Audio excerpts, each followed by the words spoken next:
And there's that. Hello. Okay. Hello to all our participants tonight. This is the Changing Times, Changing Worlds Wednesday workshop show. We're going to be starting very shortly as soon as I have worked out how to get the recording working properly. And when that is going, then we will get going. When we get going, we're going to ask everybody. I'm trying to unmute people in the from the control panel here, and have you. So if you could mute yourselves personally, so that that would be useful if you so that we're not hearing the dog in the background, unless you want to have a question, and then unmute yourself so that you can ask the question. Okay, and in theory, let's see.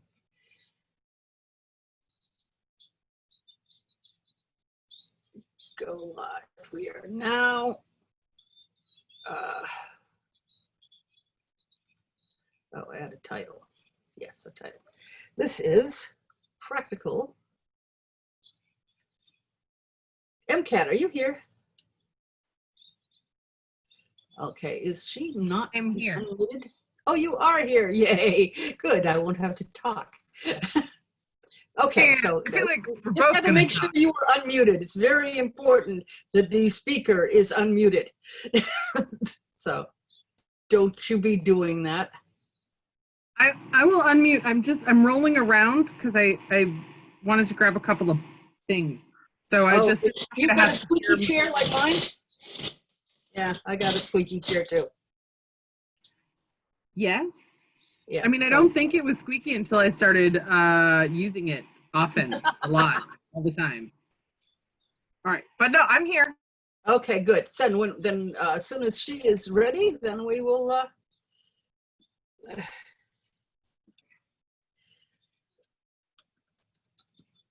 start this lovely workshop. And this is going to be the Wednesday workshops we're putting out live are often as I can get the tech to work properly. Going to be available on the Changing Times, Changing Worlds Facebook page. And Lois is putting them up on our Changing Times, Changing World YouTube channel. Yay! These are free. It will cost you either $25 or $50 to get all the really cool workshops and panels at the Changing Times, Changing Worlds conference. But that's not till November. So tell your friends, have them watch these and see if this is something that they would like to lay out a big. If you lay out the $50, you've got a whole year to watch all of them, so you don't have to watch them all at once. But if you want to ask questions, you probably ought to be live. Okay, so that's that. I'm going to turn this over to EmKat.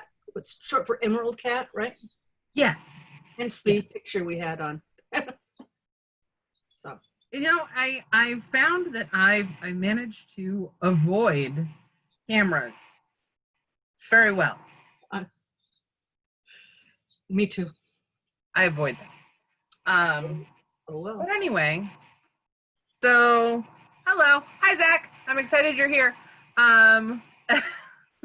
So Zach is a friend of mine from up here in Baltimore, down here in Baltimore, around the Baltimore.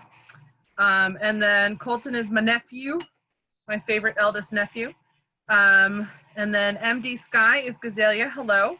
So there's only one person I don't know, Lady Hestia. Oh, she's from the Soothsayers Guild. So nice to meet you.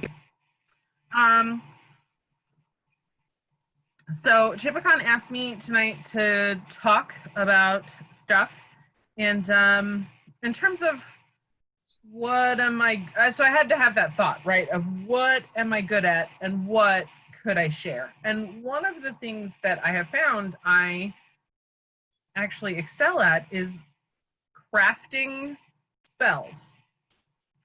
And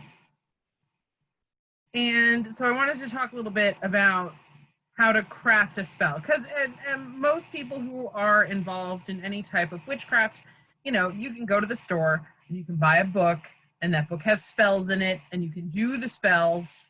If you have all of the ingredients and the moon is right and the world is turning on its axis in the right direction, and like you can do spells that other people have written. What I found in my experience is all of my best magical working, all my best ones, have all been from something I made. And it's a little bit intimidating, you know, because people pay money to buy books full of spells. But it's not as difficult as it can be made to seem, right? So the hardest thing to come up with is the starting place. So if you are wanting to do magic to reach a certain goal or to help you with a certain aspect of your life, the first thing you need to figure out is, what do you want? And that's where you start. The starting place for anything is intention. So I have pulled up on my other monitor. I run a meetup group here in Maryland, and the calendar fell so that one of our third Thursday meetups was on a new moon ritual. It was on a new moon, and we're like, we would like to ritual. Like, let's do a thing. Let's do some magic together, because we don't always, but we do sometimes. So in that case, my intention was to craft a spell that works for the new moon and works for a group of 20 to 25 people who have very different things going on in their life. That one, you know, it's harder to come up with, what do I want to do with a new moon? It ends up being a little backwards, but it was a really fun ritual. And sometimes I find that when you try to do things out of order, you end up with better stuff. So I got distracted. I apologize, I got distracted. So the first thing you want to start with is your intention. What is your intention? What is it that you want to do? So what could be very useful for everyone right now? Money. Money could be useful. So you start with your intention. My intention is to increase my opportunities to make money. You could also have the just intention of, my intention is more money, but that's a lot less focusable.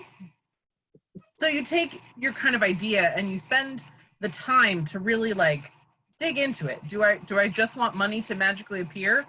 That's probably going to be more difficult than finding and opening myself up to more opportunities to make money. So I would like more money, opportunities for more money. Great. So then the question becomes, what do I have? Well, you could, like I said, pull up one of those big old books full of money spells, or you could buy one of the money candle spells that exists on the internet, or you could make your own. So the second question that I ask myself is, how? What type of spell do I want to do? Do I want to light some things on fire? Do I want to have a knot spell? Do I want to put it in a sachet? Do I want, like, what do I want to do for this spell?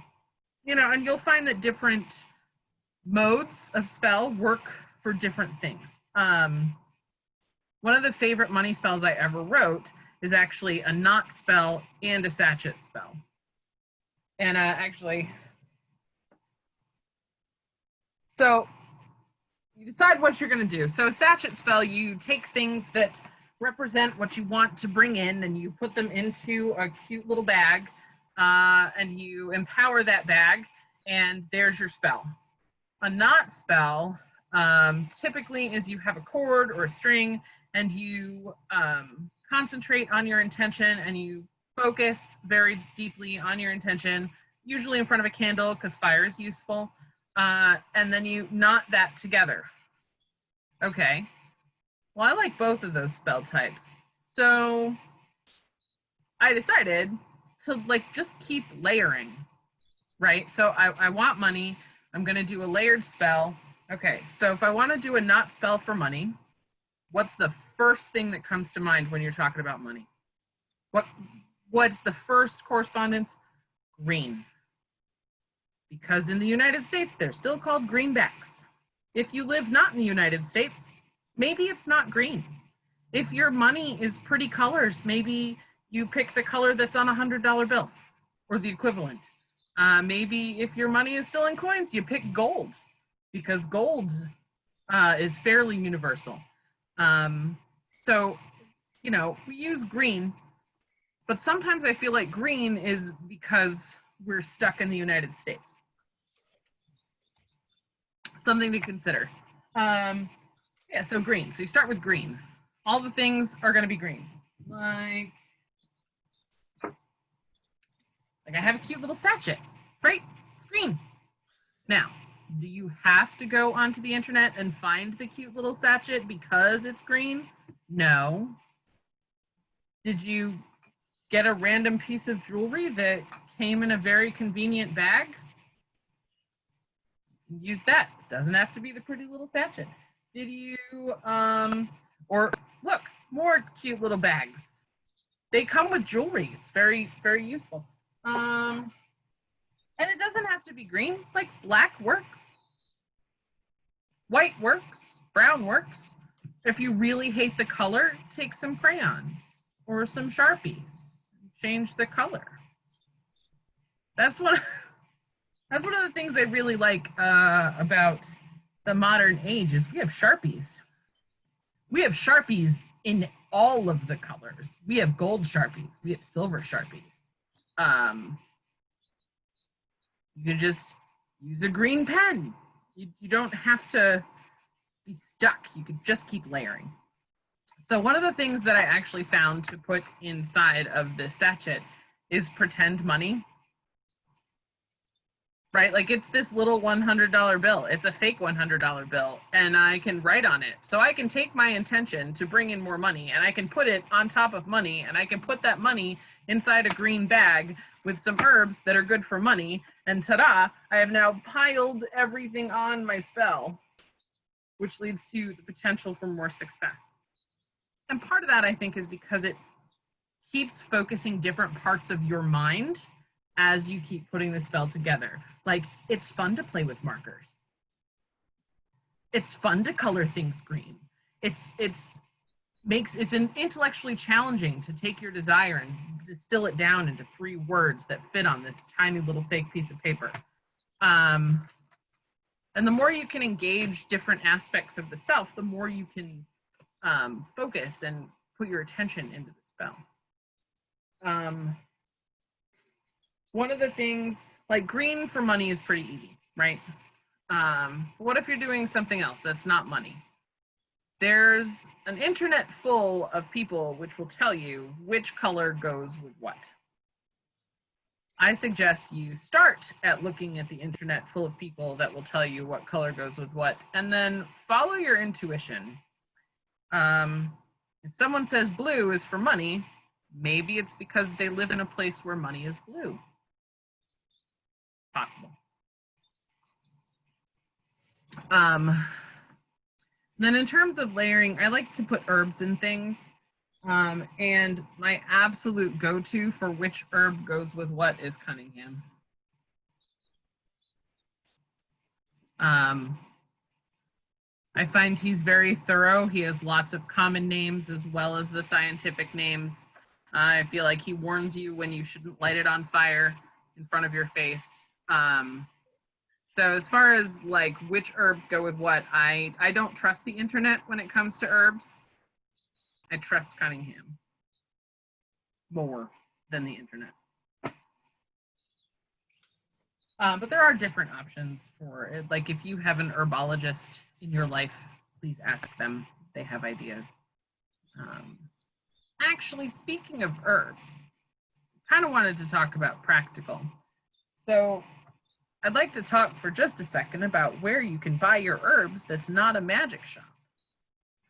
If you have an international market anywhere around you, they have all sorts of everything. Did you know that you can buy hibiscus at the international market? You can buy gigantic cinnamon at the international market. And then all of your kitchen herbs that exist as well. But that's kind of why I like Cunningham, because, you know, hey, I want an herb for this thing, but I don't want to buy exotic sandalwood from the land of, I don't even know where sandalwood comes from. I'm a really bad witch sometimes. I don't know where sandalwood comes from. I think it's a tree. I'm a bad witch. But there's a lot of cross-referencing in the Cunningham book, which is very useful for saying, okay, I can get cinnamon because I can go to the grocery store. I can get bay leaves because I can go to the grocery store. I can get rosemary, thyme. A whole bunch of cooking herbs are actually really, really useful in magical work.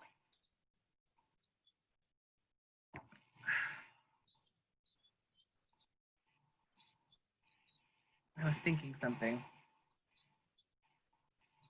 Oh, eggshells. I keep my eggshells. Those are also useful in magical work.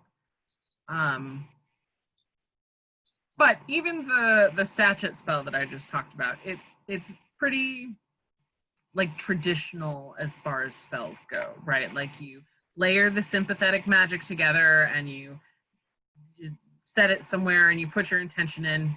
It's a little traditional. You don't always have to be traditional. One of my favorite spells was the new moon ritual that I talked about very briefly. If you're a parent, somewhere in your house, there are washable markers somewhere. I had an entire bag, like a gallon-sized Ziploc bag of washable markers. They were very useful for this ritual. I went to the dollar store and I bought a $1 package of multicolored tissue paper. And for the record, $1 worth of multicolored tissue paper will last you for like a million years. Because you just, you cut it into small pieces and you light it on fire. And conveniently, it comes in all the colors that you could possibly want. So I took these small strips, at white for, boring intentions that don't have a color or the color didn't happen. And I took these strips of paper and I asked people to write on them, what do you want to go away? What do you want to leave? What do you want out of your life? In washable marker. And then we took a big bowl of water and we dropped our intentions into the big bowl of water and stirred it with a big spoon. And everybody took a turn. Everybody put their intention into the big old bowl of water to wash this man right out of our hair. So everybody stirred. Thank you, Lois. I'm glad you got that. Everybody stirred, and once everybody had taken a turn stirring, all of the papers were blank because we used a bag full of washable markers. So when I talk about practical magic, that's kind of what I'm talking about. Like, what do you have? I happen to have tissue paper because the dollar store has tissue paper. It's not an expensive magical tool. It's not flash paper. It catches like flash paper. Please do not light tissue paper on fire in your house without really good, on the not the linoleum, not the carpet. Do it if you have a stone floor, maybe, because they go up like flash paper. But it's not expensive. It's easily accessible. And $1 lasts a really long time. Like this box is full of tissue paper from 4 years ago, 5 years ago. Yeah. So you can use things that you have around you. For instance, I was talking about that sachet spell. Yeah, you can use things that, you know, you got with jewelry. If you don't have a little bag, do you have an old t-shirt? Because the internet has lots of options for turning a t-shirt into a sachet with some string. It doesn't have to be flashy. It doesn't have to be, it doesn't have to be big. And it doesn't have to be perfect. That's something else I find with spell work is some of us who may have been raised by a whole bunch of Virgos like things that are perfect. It doesn't have to be perfect. It has to be from the heart. It has to have your intention. It has to hold your power and your desire and your will. It doesn't have to be perfect. And I'm working on that. Yeah, raised by a whole bunch of Virgos. All the Virgos. Like, I'm still at the point where I won't buy a book of shadows because no spell will ever be perfect enough to write in the shiny book. Instead, I just have them on my computer because then I can delete them if I want to. I really hope I'm not the only person that does that.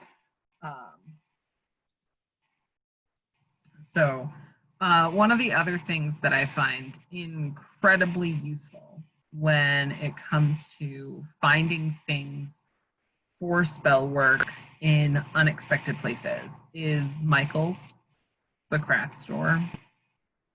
Do you need ribbon? They have a $1 bin. You can find neat, very cool, random ribbons in the $1 bin at Michael's. And when you do cord magic, it doesn't have to be a cord, because remember, it doesn't have to be perfect. It can be, like this one's fairly perfect. It's the little tiny ribbon, you know, like the little stringy ribbon. That one's kind of perfect. Doesn't have to be that. I have a whole bin full. It could be super fun, cool polka dot ribbon. This is harvest ribbon. It's the right colors. I do an autumnal something with this. I have wrapped it around a pole in the basement of a bar for Beltane.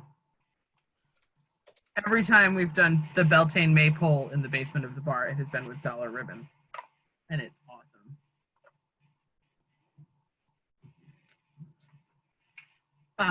So I got distracted again.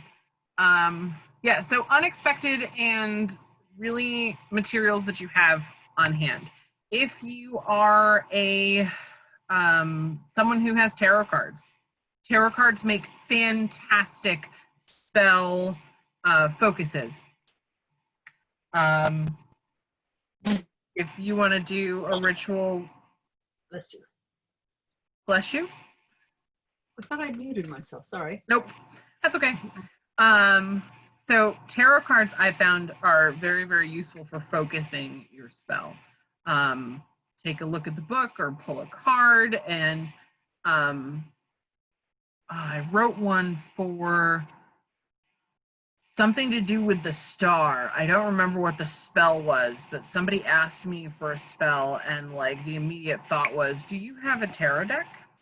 Because if you do, I'm going to need you to go pull out the star and take the star card, and that's where we're going to move to. And you're going to write the spell for where you are, and then where you're going to move to. And the more interesting your tarot deck and the more attuned you are to it, I think the more oomph you get out of the spell. I've used tarot decks a lot in like larger group rituals, you know, as a take. For instance, we're all doing a big group raising of energy, and then we're clearing something away to make room for something new, and everybody pulled a tarot card, and that was the something new that was coming into their life, and that was the something that they could take away with them and take it back to their house and put it somewhere. And that would be a great thing to use in an actual individual spell, is something that you've received from a larger ritual that had meaning.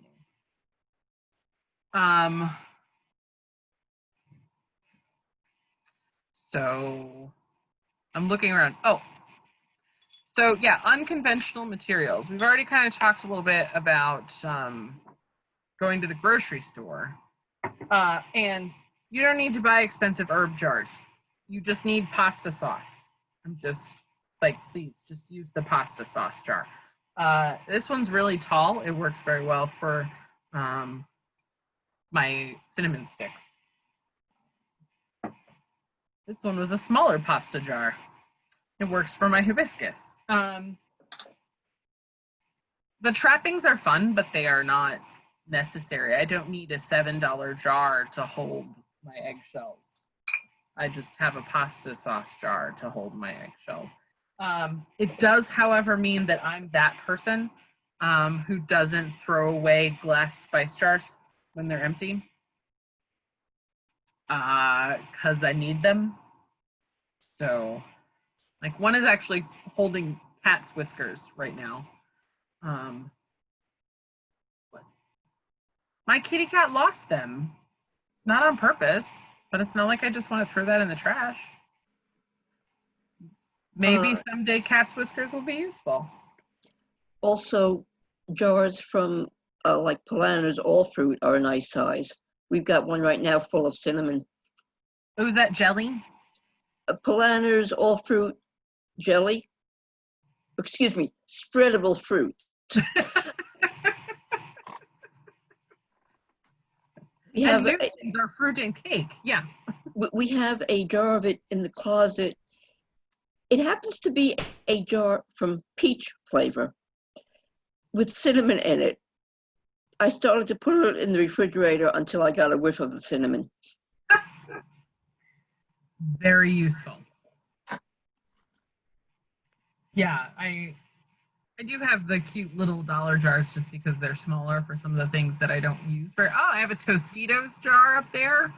Yeah, I'm that person. Oh, but I was talking about Michael's. So one of the spells that I wrote for the autumnal harvest, was it no, it's whatever the one where you harvest wheat. Maybe it was no, it was not Midsummer. I don't remember. Probably Lunasa. Yeah, that's Lammas. Yeah. Okay. August. I'm also that person that posts the meme with the two llamas every year that says Happy Llamas. Every year. Happy Llamas. Yeah, no. I love making Chipicon cringe. It's so much fun. If you show up on my feed, I would love it. I would have shared it. Happy Llamas. Yeah, so did you know that Michael's sells real wheat? I live in suburban Maryland. The farms are very far away. And the farms that are far away, they're not usually wheat. They're soybean and corn and squash. And so finding real, actual, honest-to-God wheat stalks at the Michaels was like a really great find for me. I was very excited about that. I Just still have 1 them. second, I'll pitch in. On Amazon, you can get wheat berries, and you can grow them in the summer and get your own stalks with intention, and it's planted. They grow in a little pot on my patio, grow beautifully. And that whole bag of, I don't know, 5 pounds, it was like $6. Gazelle, I'm jealous of your ability to grow things. Virgo. So But even on the windows, they'll grow big enough for you to dry them in September. Gazelle, I've killed air ferns. All right, I'll mute myself here. No. I think that you are giving amazing advice for anybody who's not me. I've killed coleus, spider plants, those stupid daylilies that live in office buildings. I've every plant ever. I killed wandering Jews. So there you go. Well, it just with But- since we're talking about the wheat, it's so powerful for magic. If you plant them, just few seeds with That's intention, amazing. you grow them, and you don't need land for that. I don't have land. It's on my patio in a pot, a tiny pot, and they grow stalks like this. You cut them, you dry them, and you use them for the rest of the year to draw, usually for abundance. That's what wheat for. But imagine the power if you plant the seeds with it. You're not just buying stocks. Who knows where they come from, where they were stored, and who spit on them. And that's weird on me, okay? I cannot touch those things. But the planting the seeds, I think, in its own, it's humongous power. And you have total control. I love that. One of the things that I have been a part of, but I did not touch the seeds because I have killed literally every plant I've ever been around, not even in charge of. I'm not even in charge of plants and they die. It's bad. But so I did not touch the seeds, but one of the things that I really, really enjoyed doing is something called seed bombs. So it's wildflower seeds, and you package them in these little packets of like plant food, and then you bless them with your intention, and then you throw like local wildflowers. Please be responsible for your environment. Like, please do it responsibly. And we did all of those pieces, but we did a group working at Astara, and definitely to like plant the seeds of your intention to move it through the year, and you end up with these big beautiful flowers. Everybody else ends up with these big beautiful flowers. My kid can do it. And I agree with you. There's a lot of power in that. And I like the fact that I would never, ever, ever have thought that you could grow wheat on your patio.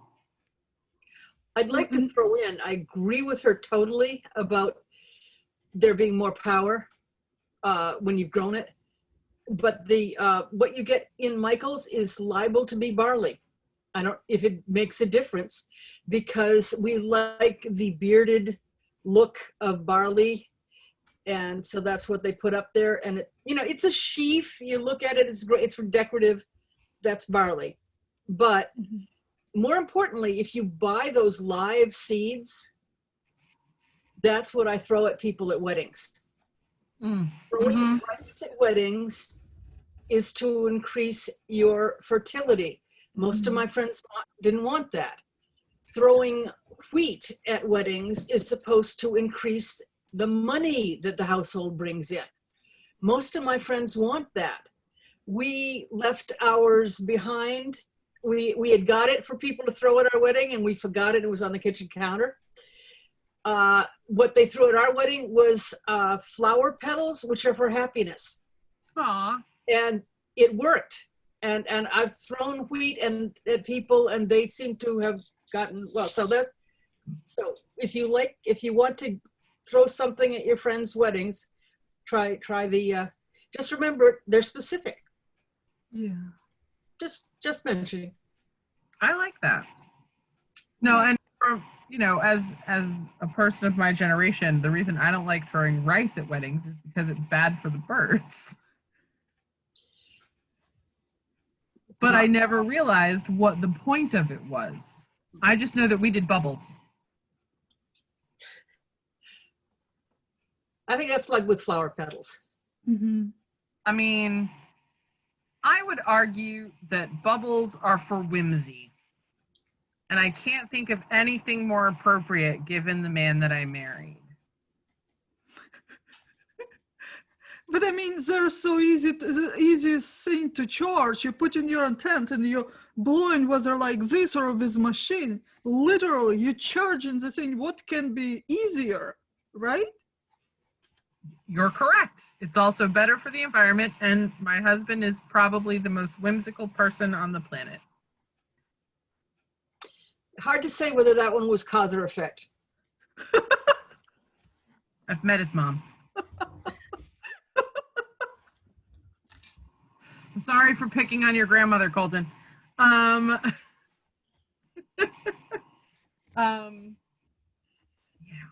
So yeah, I'd never realized that rice and wheat were for separate reasons. That's really cool. All right, back to thrifty practical magic. Thrift stores.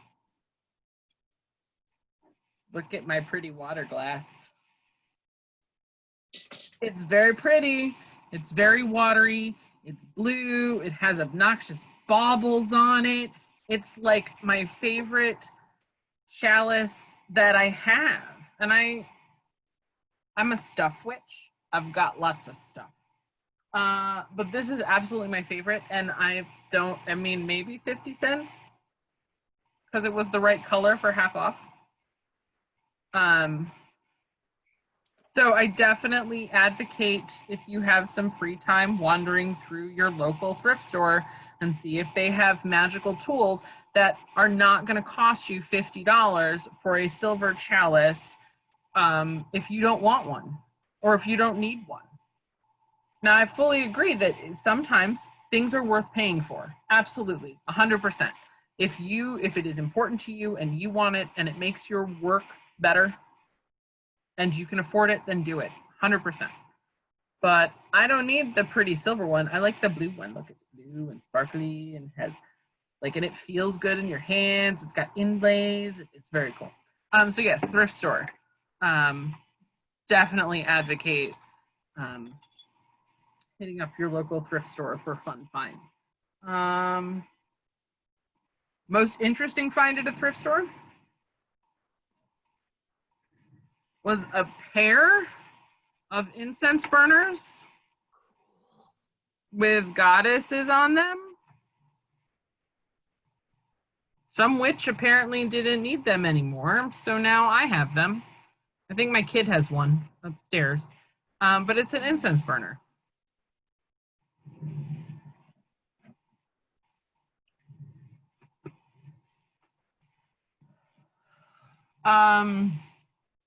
Ooh, my most practical, least expensive banishing of energy spell ever.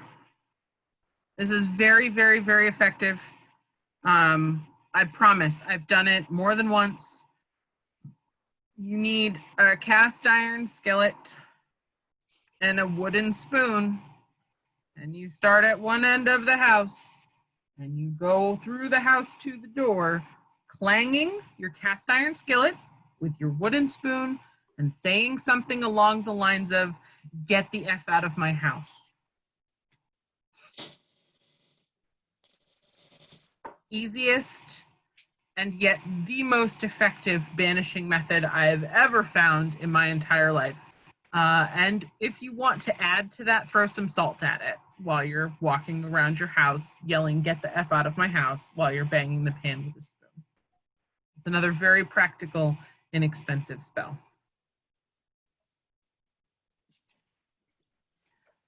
So I have about 20 minutes left, and Excuse me, I just wanted to see what it sounded like. Cool. yes, it's fantastic. It's because it's, okay, so it's the cast iron, right? There's so much history in cast iron. Even if it's a new piece of cast iron, all the tradition that goes along with how long people have been cooking on this stuff and feeding their family and supporting their home on this big old heavy thing that also happens to be iron, which oxidizes and not everything likes.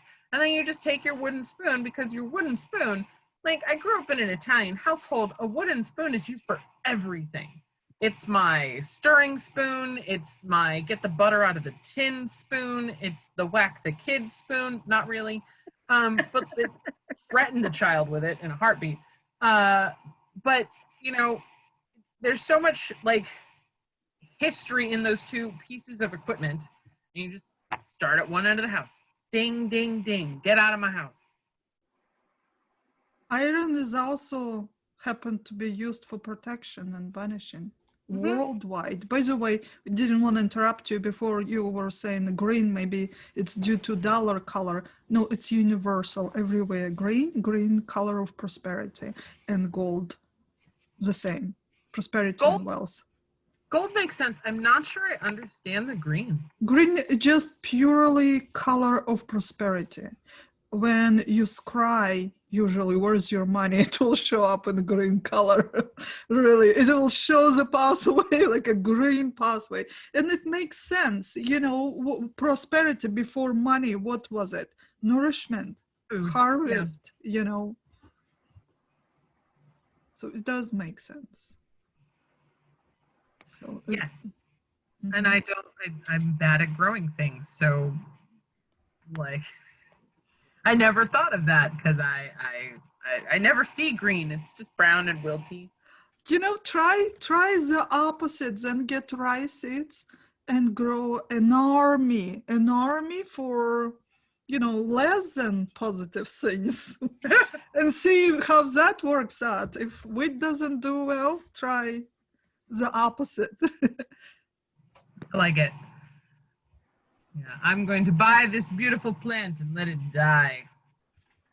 I'm going to buy this beautiful plant and think of it as the things that I want to leave my house. And as the plant dies, the things that I want out of my house continue to go out. And that's there. Okay, I joke, but there's some very important knowledge and usefulness in that joke. If you want to do a spell and you take a look at some of the correspondences and it's the wrong day, the wrong moon, if the world around you is not energetically conducive to the result that you want, change your wording. Take a look. So if you're in the full moon where things are coming into your life and then you want to bring in money. If it's the new moon, but you are feeling the pull, you would like to remove the blocks that are in between you and finding these opportunities. It is absolutely possible to take what the world is giving you and just change the wording of your intention to look at it from a different angle. Instead of bringing things in, remove the blocks. Get rid of what's stopping you. If you're trying to identify something, you know, you're using spell work to scry or identify, try to find a different way to use the energy around you to phrase it. Reframing. We call it in therapy reframing. Take what is and frame it in a way would be useful and resourceful. And all it takes is sometimes you just got to change. You got to take a step back from the situation and change the way you're looking at it. But a shift in perception, I find, is not just useful magically speaking. A shift in perspective is useful across the board. My job in my 9 to 5 is I'm in quality assurance. My job is to tell people that they're wrong. My job is to tell people that they're doing things that they're not the way, that's not how that's supposed to work. You're being non-compliant, you're non-conforming. If I come at my job like that, if I go at these people and say, that's wrong, that's wrong, that's wrong, it's not a collaboration. It's not workable. They will just get defensive and stop listening. So I have to shift my perspective and shift my language to change it to, I've noticed this. How can we shift it to be this instead? I identified this thing that was not quite compliant. What can we do to shift it into compliance? What tools can we find? What process can we improve? Because if you go at it with this negative viewpoint, people will stop listening. And so that shift in perspective and that shift in language, it's useful in magic too. Very much so. With the exception of get the F out of my house with your big pan. That's very effective just as it is. But we have, I don't know, 13 minutes. I was curious if anybody had any questions, scenarios, thoughts. Hibiscus, what are you using hibiscus for? When I was utilizing hibiscus, it was absolutely in, not really a romance blend, but kind of like a relationship blend. So it sweetens it, But it's sour though. but it smells really pretty. Yeah. To eat it, it's sour. We're not eating it. We're letting it on fire. Yeah. It's been a while since I've used the hibiscus, but it was not, like I said, it wasn't like passionate romancy things. It was relationship. Yeah, makes sense. I have it as it is right now. It's blooming like crazy. The flowers are this big, and also, you know, every morning you get up, you see so much more. It's like blooming like crazy. So yeah, makes sense to use for romance. Yeah, let my romance bloom like hibiscus flowers in that amount, that fast. Yeah, so if I utilize Mr. Cunningham, it's element of water, planet Venus, powers of lust, love, and divination. Mm-hmm. So I also can't stress that books, no one person can remember everything. Like I know that I used it in a romance, like in a relationship blend, but I could not remember why. That's why I have a book. Here's a question for you. Yes, ma'am. With all of the concerns right now with COVID and the flu season coming on and this, that, and the other thing, what kind of items would you put in a sachet for, let's say, health? For going outside? All right. So first and foremost, like I am just as much a scientist as I am a spiritual person. So my first response is adequate mask and not a lot of long-term contact with people, and just do takeout and hand sanitizer when you can't wash your hands, but wash your hands all the time. And it's really, it's not easy for me to look at it from a magical perspective when it comes to increasing or improving health. Honestly, from a magical perspective, I would look at it more from a protection standpoint. You have to do the, and that's how all magic works, right? Like I would like more economic opportunities, but that means I have to like put my resume out and apply for new jobs, right? So for me on the COVID front, it would be much more protection. I want it not to come into my house. I want the people who are carrying it to not come into my house. That's kind of how we've been handling it up here. I know things are a little scarier down there. Yeah. Like and things are a little less scary up in New Hampshire. So like it's different levels of scary. But the way I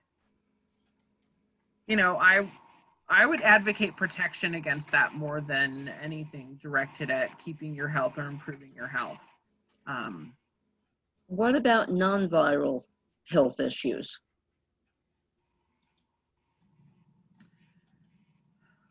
Any suggestions? Right, so it depends on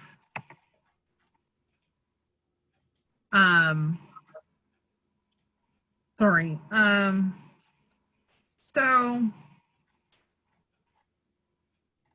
what does here's the question, right? Like what, and this is where we go back to that beginning of where is your intention and what is your intention. So is the intention for your doctors to have a better understanding of what's going on? is the intention to gain a useful diagnosis that can be actionable? Is the intention to minimize the aches and pains that come with this specific thing, right? Like, so if your intention is to support your doctor in providing you a valid diagnosis so that you can get treatment, then that's a very different spell. That's that would be something along the lines of bringing wisdom and discernment to your healthcare provider. Like, that's what you would want them to do. You want them to have the wisdom to know what they're looking at and the discernment to determine what is and is not. And so I would probably, that one I would probably do probably a 7-day candle spell, right? Like, you've got those big jar candles and you just burn it for an hour a day. With those, I know the Reclaiming group in Baltimore has a fantastic tradition of like decoupaging the crap out of the outside of it with all of the symbols and pictures and intentions, and just to keep adding into that candle because you're layering stuff. So I would probably do a blue or a white one. If you're Christian in any way, pick the right saint. Sorry, if you're Catholic in any way, because the rest of the Christians don't really have the saints, my bad. So pick the right saint, and then just decoupage like the candle of knowledge or the book of the medical journal, what, you know, and you stick that on. And I would probably do a 7-day spell with the intention of bringing wisdom and discernment to my medical care provider. Thank you. Was that the one, that's the side you were looking at for health stuff? It gives me some things to think about. Thank you. Okay. Balancing elements, depending on what you're dealing with. Do you need more fire? If it's bacterial, viral, you bring more fire. Internal and whatever, if you're doing something for protection in your home or to carry something with you, a little sachet. Fire elements. Well, would you give us example? What are you dealing with? More general information. Chipka and I were speaking earlier about the problems of increasing age, and the aches and pains and Joints and just general deterioration of health. All right. Well, that's like from spiritual perspective, you know, we're just, you know, to generalize, regardless of what really health issues, we are all one organism all together. We're tiny cells in it. And if a cell has a purpose, a mission, a duty that it fulfills, it will be around for a long time. If you don't have big plans for future, like you worry, you're stuck in the present time, you're dealing with immediate issues, and you don't have a very clear visions for future, then the whole organism perceives you as not something to be around for a long time, so it doesn't provide you with resources like health and energy and all this. Does that make sense? Yes, it does. So to stick around, you need to have a long-term vision and reevaluate it constantly. On, I don't know, weekly, monthly basis, reevaluate where I am right now, what's going on, what is my plan? What mission am I fulfilling? What else? What are my desires? Why do I need to stick around? What for? What do I need the energy for? That makes sense? Yes, it does. Yeah, Yes, but it does. also to fire, bring up a fire in Ayurveda, it would be the first immediate, you know, step to support all the, you know, processes, to speed them up, to rejuvenate, to bring more force, life force into the body. It's spices that we all use turmeric, ginger, black pepper, nutmeg, cloves, cinnamon. I mix them all in one jar. I set my intent, and then I sprinkle it in whatever I cook, my tea, coffee, plain hot water with honey in the morning. But it's also, it has drawing properties for everything, whether it's money, more energy, more health, protection, whatever you intend, set your intent. Fire elements is easiest to work with, and it makes things happen fast. And as a protection means too. Thank You you. put it in your pockets in a little baggie, as the fire would not allow, anything to come through. This protects me. Sorry. No, you're fine. So I was just gonna piggyback onto that and say one of the reasons that I really appreciate Cunningham's book is that there are multiple cross-reference indices in the back.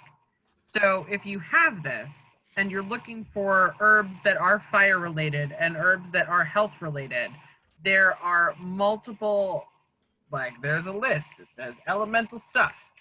And a lot of the ones that Gozelia said off of her head, Mhm. it's they're in there, right? Yeah. Those are just accessible in every household. Yeah, and absolutely. That would be, if you, I don't know if you heard that, the golden milk in Ayurveda, this is what it is. You simmer the mix of these spices with honey in milk. It's helps digestion. It's anti-inflammatory, anti-parasitic, antiviral. It helps joints amazingly. And it's also improves memory and cognitive abilities. So, And that's taking an active into your body approach is important, useful. yeah, and just set an intent. Yeah, it should be done with, healthcare worker, at least, let them know what you're doing. But then but then what else do you want to do external? And that's why when you asked the first question, that was my question of, what's the intention? Because you handle it very differently. If you're doing something internal versus I want my doctor to figure out what the heck is going on. It's a very different approach. Well, anyway, it has to be handled on multiple levels, just like with anything. Thank you very much. That you've both been a tremendous help. I've enjoyed this. I have two questions. One quickly, EmKat, what do you use the eggshells for? I think they're a little bit in my prosperity drawing. Okay. And the other thing is, why haven't you asked this lady to come and be a part of Changing Times, Changing Worlds? What are you talking about? Gozelia put in I was already accepted. I'm gonna do the anti-anxiety thing. Oh, yeah. Oh, I didn't recognize your name. That's because her name on Have we spoken via email with you? Could be. Could be, yeah. Could be. All but right. I'm not with names. Anyway, we have now come to the end of the hour. This is where I remind you to tell everybody that the Changing Times, Changing World Conference is November 9th through the 15th this year, and it's virtual. So you can come to it. We're going to be evening classes Monday through Friday, and then Saturday and Sunday we're going to have all day and have panels and classes. And so tell your friends, it's going to be wonderful. And because we know nobody wants to sit in the chair in front of their computer all day long, it will be being recorded, and you can come in and go. And for $25, you can go back and watch the ones you missed for a month. And if you spend $50, you've got a whole year to watch them and rewatch them. So thank you everybody for coming. And if you want to review this wonderful class that we've had tonight, the YouTube should be posted, the video should be posted on YouTube tomorrow. Yeah, and then you can tell your friends to go watch it, and they'll say, where can I get more of this? and we'll get more people. So, And we can say Azalea is presenting this year.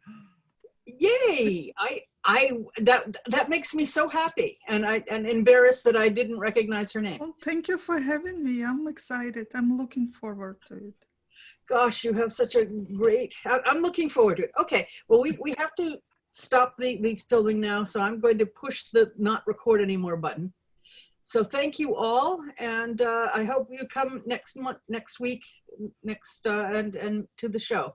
And if anybody does have more questions, Chippercon, I think you can make me the host, and I'd be happy to stay on and chat a little bit more. Chippercon, if you have a hard stop at 9.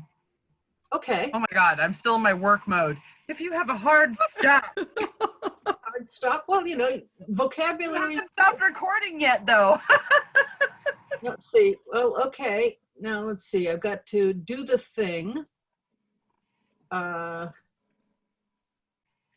recording won't download until you close the meeting room. Closing.